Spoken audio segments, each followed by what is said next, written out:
Hello everyone, আসসালামু আলাইকুম। কেমন আছেন সবাই? আই হোপ সবাই অনেক বেশি ভালো আছেন। আজ আপনাদের জন্য নতুন আরও একটি রেসিপি নিয়ে চলে এলাম। আজ শেয়ার করব পুডিং তৈরির সহজ একটি রেসিপি। আশা করি রেসিপিটা আপনাদের অনেক বেশি ভালো লাগবে। তো বন্ধুরা, স্কিপ না করে সম্পূর্ণ ভিডিও জুড়ে সাথে থাকার অনুরোধ রইল। চলুন পুডিং তৈরির মূল প্রস্তুত প্রণালীতে যাওয়া যাক। পুডিং তৈরি করার জন্য এখানে একটি পাতিলে নিয়েছি 2 লিটার লিকুইড দুধ। দুধ আমি আগে থেকে জাল করে নিয়েছিলাম, এখন আবার চুলায় বসিয়ে দিয়েছি। অনবরত নেড়েচেড়ে দুধ জাল করে নেব। নাড়া কোনোভাবেই বন্ধ করা যাবে না, এতে করে প্যানের তলায় জমে যেতে পারে। সেজন্য অনবরত নেড়ে রাখতে হবে। আর অবশ্যই খেয়াল রাখতে হবে দুধে যাতে কোনো রকম সর জমতে না পারে। সেজন্য কন্টিনিউয়াসলি এভাবে করে নেড়ে যেতে হবে। সর জমে গেলে পুডিংটা কিন্তু পারফেক্ট হবে না, একটু দানা দানা মনে হবে, খেতে ভালো লাগবে না। সেজন্য অনবরত নেড়েচেড়ে দুধ জাল করে নিচ্ছি।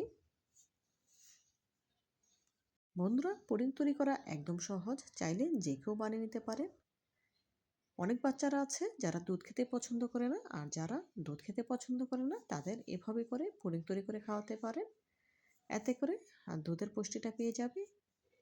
দেখুন, আমি অনবরত নেড়েচেড়ে দুধ জাল করে নিচ্ছি। এখানে 2 কেজি দুধ জাল করে প্রায় 1 কেজির মতো করে নিয়েছি। দেখে বুঝতে পারছেন দুধ কিন্তু অনেকটাই কমে এসেছে।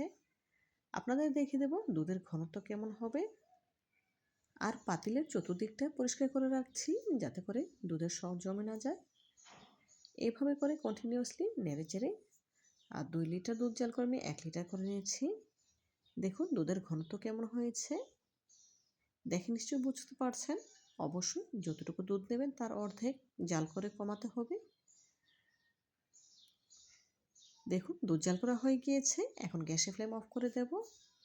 এ পর্যায়ে গ্যাসের ফ্লেম অফ করে দিয়েছি, কিন্তু নাড়া বন্ধ করা যাবে না, এতে করে দুধের সর জমে যাবে। এভাবে করে নেড়েচেড়ে দুধ পুরোপুরি ঠান্ডা করে নিতে হবে। দেখুন আমি কন্টিনিউয়াসলি নেড়েচেড়ে দুধ ঠান্ডা করে নিচ্ছি। এদিকে দুধ ঠান্ডা হতে থাক, এখন আমি ক্যারামেলটা তৈরি করে নেব। চুলে একটি প্যান বসিয়ে নিয়েছি, দিয়ে দিলাম 1/3 কাপ চিনি। চিনিটা প্যানে একটু ছড়িয়ে নিচ্ছি। চিনিতে আমি কোনো পানি অ্যাড করবো না, পানি ছাড়াই ক্যারামেলটা তৈরি করব। আর গ্যাসের ফ্লেম একদম লো আঁচে রেখেছি। দেখুন চিনিটা কিন্তু অলরেডি গলতে শুরু করেছে। আমি প্যানটা একটু ধুলিয়ে নিচ্ছি। এখনও পর্যন্ত কিন্তু আমি এখানে খুন্তি ব্যবহার করিনি। খুন্তিতে নাড়াচাড়া করতে যাবেন না, এতে করে চিনিটা শক্ত হয়ে যেতে পারে। এভাবে যখন গলতে শুরু করবে তখন খুন্তি দিয়ে নেড়েচেড়ে নেব। এখন নেড়েচেড়ে চিনিটা পুরোপুরি গালিয়ে নিতে হবে। চিনিটা গলে গেলে গরম থাকা অবস্থাতেই ক্যারামেলটা, যে পাত্রে আমি পুডিংটা সেট করব সেই মোল্ডে ক্যারামেলটা সেট করে নেব। দেখুন এই পর্যায়ে ক্যারামেলটা কিন্তু পুরোপুরি তৈরি হয়ে গিয়েছে, আর চিনিটাও পুরোপুরি গলে গিয়েছে। এখন গরম ক্যারামেলটা সরাসরি মোল্ডে ঢেলে নিচ্ছি। এই কাজটি একটু দ্রুততার সাথে করতে হবে। ক্যারামেলটা যদি ঠান্ডা হয়ে যায় সেক্ষেত্রে কিন্তু মোল্ডে সেট করা যাবে না। সেজন্য খুব তাড়াতাড়ি করে গরম থাকা অবস্থাতেই মোল্ডে সেট করে নিতে হবে। দেখুন আমি মোল্ডে একটু ঘুরিয়ে ঘুরিয়ে ক্যারামেলটা সেট করে নিচ্ছি। সমস্ত মোল্ডে ক্যারামেলটা সেট হয়ে গিয়েছে। এখন এটা ঠান্ডা হতে থাক। এর ফাঁকে আমি পুডিংয়ের মিশ্রণটা রেডি করব। সেজন্য এখানে একটি মিক্সিং বোলে নিয়ে নিচ্ছি রুম টেম্পারেচারে থাকা 4টি ডিম।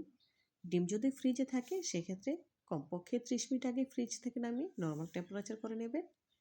এর সাথে অ্যাড করে দিচ্ছি 1/3 কাপ চিনি, 1/2 চা চামচ ভ্যানিলা এসেন্স ফ্লেভারের জন্য।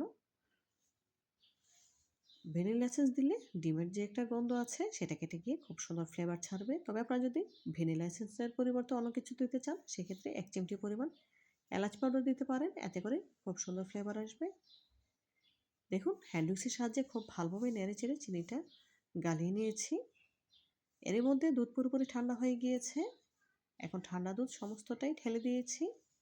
হ্যান্ড উইক্স দিয়ে আবারও খুব ভালোভাবে নেড়েচেড়ে মিশিয়ে নিচ্ছি।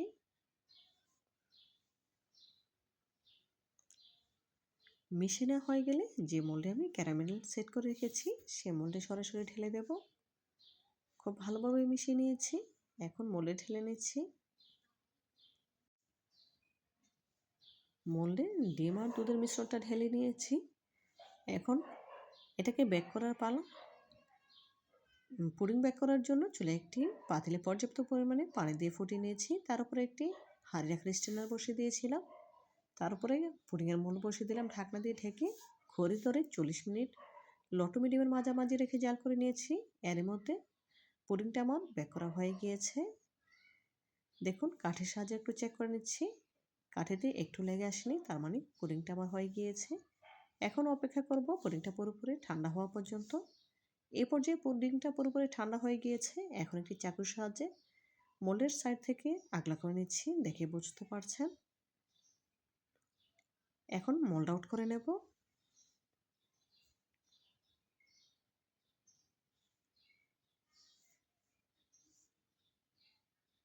সামান্য একটু ট্যাপ করে নিয়েছি আর মোল্ড থেকে কিন্তু খুব সহজেই পুডিংটা পাত্রে চলে এসেছে। দেখুন মাশাআল্লাহ পুডিংটা কতটা সুন্দর এবং লোভনীয় লাগছে, দেখেই বুঝতে পারছেন।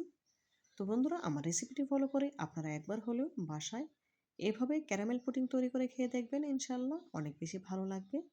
এখন পুডিং ক্যারেটটি আপনাদের দেখাবো। দেখুন কতটা সুন্দর হয়েছে, কতটা সফট হয়েছে পুডিংটা, দেখে নিশ্চয়ই বুঝতে পারছেন। তো বন্ধুরা, আজকের মতো বিদায় নিচ্ছি। দেখা হবে নতুন কোনো দিনে নতুন কোনো রেসিপিতে। ভালো থাকবেন সবাই আর আমার জন্য দোয়া করবেন যেন প্রতিনিয়ত এমন আরও নতুন নতুন রেসিপি আপনাদের উপহার দিতে পারি। পরবর্তী ভিডিও দেখার আমন্ত্রণ জানিয়ে আজকের মতো বিদায় নিচ্ছি। আল্লাহ হাফেজ।